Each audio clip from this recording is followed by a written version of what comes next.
Alright, so today we're going to talk about AFK Journey. I've been playing this game for a few days now, so I wanted to make this video to give you a quick rundown about the characters and combat, share my first impressions about this game, and also do a few summons to hopefully get a really good character that we can try out in the campaign. As for my initial impressions about the character designs, combat mechanics, level design, and team compositions, I'm actually liking the direction that they're going with. The combat in this game is kind of like a mix of a standard hex-based strategy game like Teamfight Tactics, but they added a ton of different elements to make the combat more interesting and very unique. So first up, let's actually talk about the characters that I have to give you an idea on how the characters look like and how you can form your team compositions, and also give you an idea on how the combat will play out in this game. So for this one, this is the resonating hull, which if you're coming from Nikkei, this is basically your synchro device. So just like the synchro device, you can choose 5 characters, which will basically be your main characters that you're going to level up, and their levels are going to be synchronized with the other characters that you have. You can freely switch between the other characters, but what I found is that all of the characters that are going to be in this slot, so for the first slot, are going to be level 50, or basically whatever level you have on this one, and the same goes with the other slots. So for example, if I take this guy out and change it to this character, boom, she's going to be level 50 and he's gonna go down to level 40 because out of all the 5 characters that I selected, the lowest level is 40, and all of the characters that you have outside of these 5 are going to be synchronized to the lowest level character among these 5. So hopefully that makes sense. So this is actually useful because you can sort of tune your character's levels to your liking. So let's say I want this guy because this one is a tank.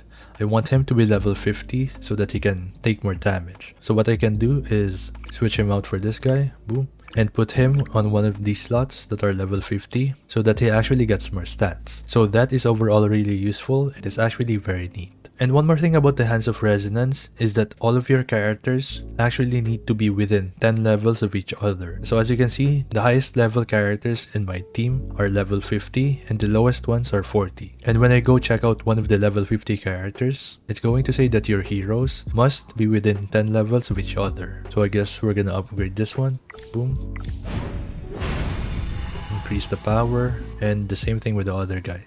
And so now they're both level 41, so that is now my lowest level. So what happens is that the other characters that I have outside of these 5 are also going to be level 41 because that is the lowest level out of these 5.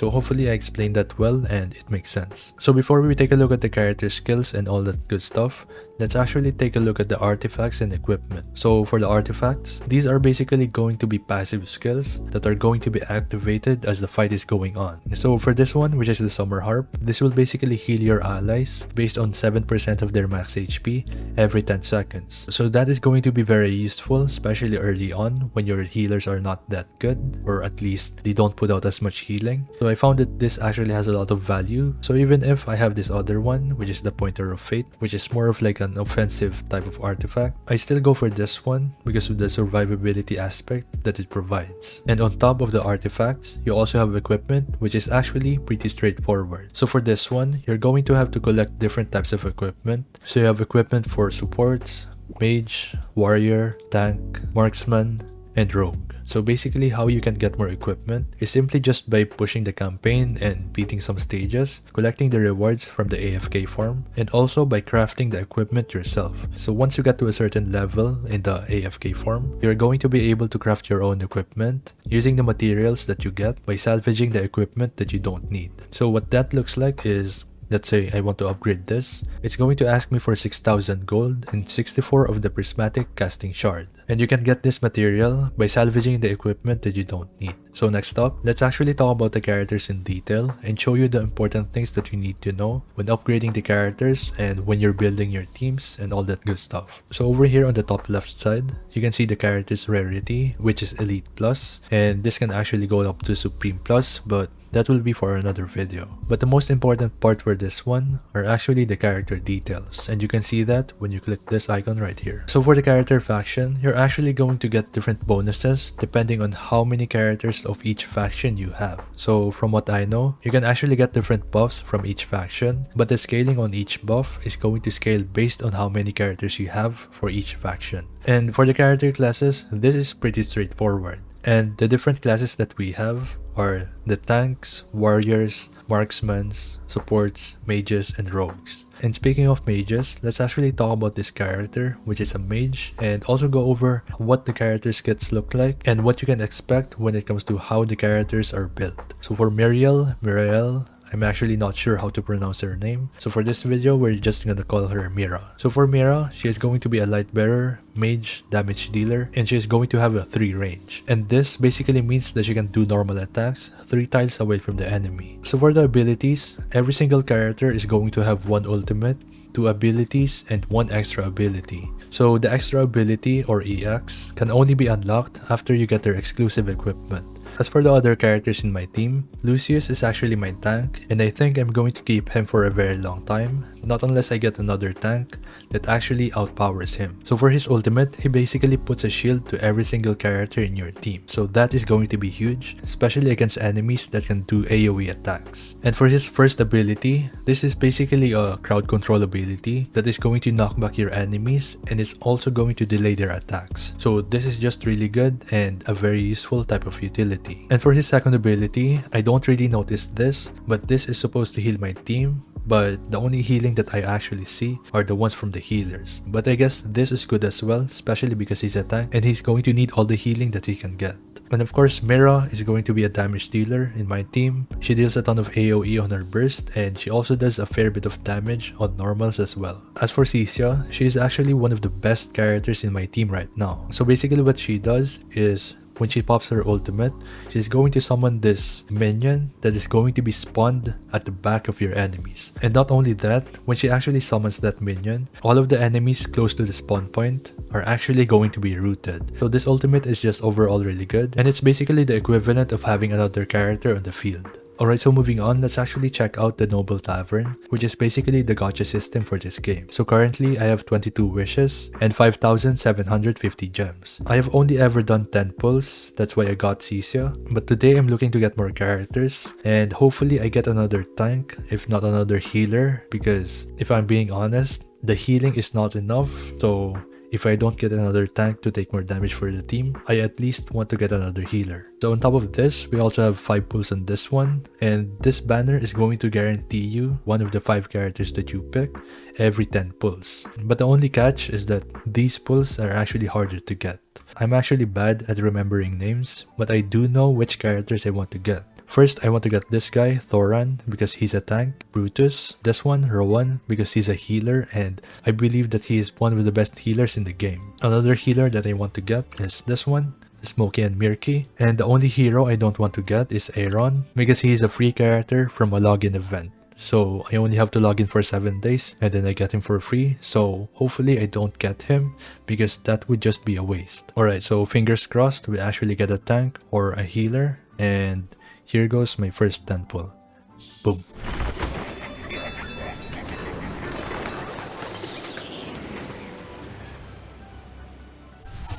Oh, 2 purples. Okay, who's it gonna be?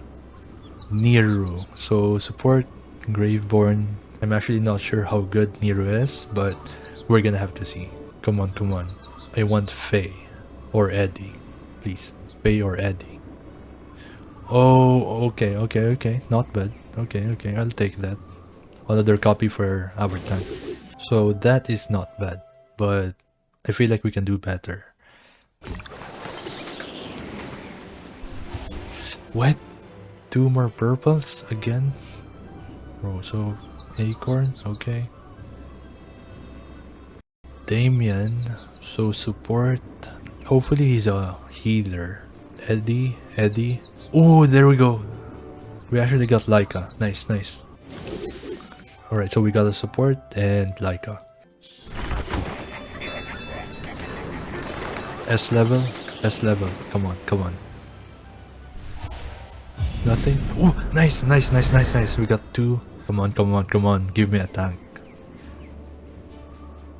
He's a rogue, Graveborn, and Lash of Panthers. Okay.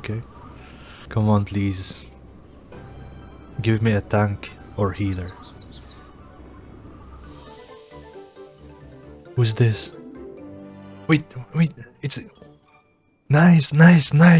He's the best healer in the game, if I'm not mistaken. And that's actually a really good pull. Really, really good. This is kind of scary because we need 10 pulls to guarantee, but we only have 5. But surely I'm lucky enough, right? Oh. That's actually painful. Boom. 4 more, 4 more. Easy. Oh my god, nope. Not easy. And I almost thought that it sparked yellow. But it's a green. Oh, nice, nice, nice. Please, please be a tank. Please be a tank. Okay, I'll take that. I'll take that. Okay, waifu, waifu. Let's go. Atalanta, let's go. Crystal defense. So this is actually one of the more interesting levels because your objective is not only to clear all the enemies, but also to protect this gem. So it kind of spices up things a bit, which is really nice in my opinion. Is this gonna work? Boom. Also stun, nice. And we're getting a ton of heals, which is actually insane. And boom, more shields. More heals, I presume. Yeah, more heals. And then there she goes. She's gonna spawn the minion at the back. Boom. Then stun. Nice. Another minion, but unfortunately it actually doesn't stack, so the other minion is gonna disappear and it's gonna be replaced with a new one. She's regenerating ultimate very, very fast. It's actually insane. So, how's our tank doing? It's still good. We're getting a bunch of heals. Boom, more stuns. More defense. Heal.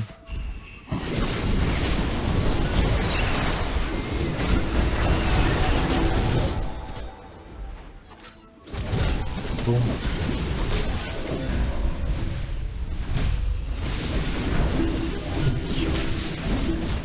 The minion is doing a lot of damage.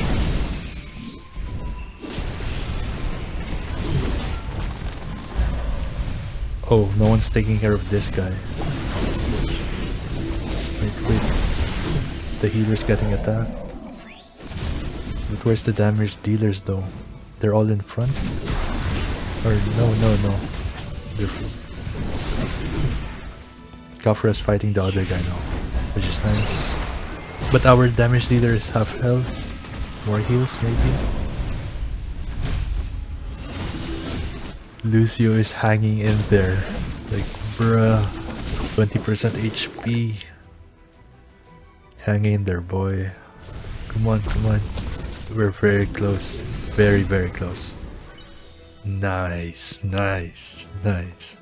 You can also check the performance, and he took 155,000 damage, which is nuts. And I'm surprised that she didn't actually die, even after taking 39,000 damage.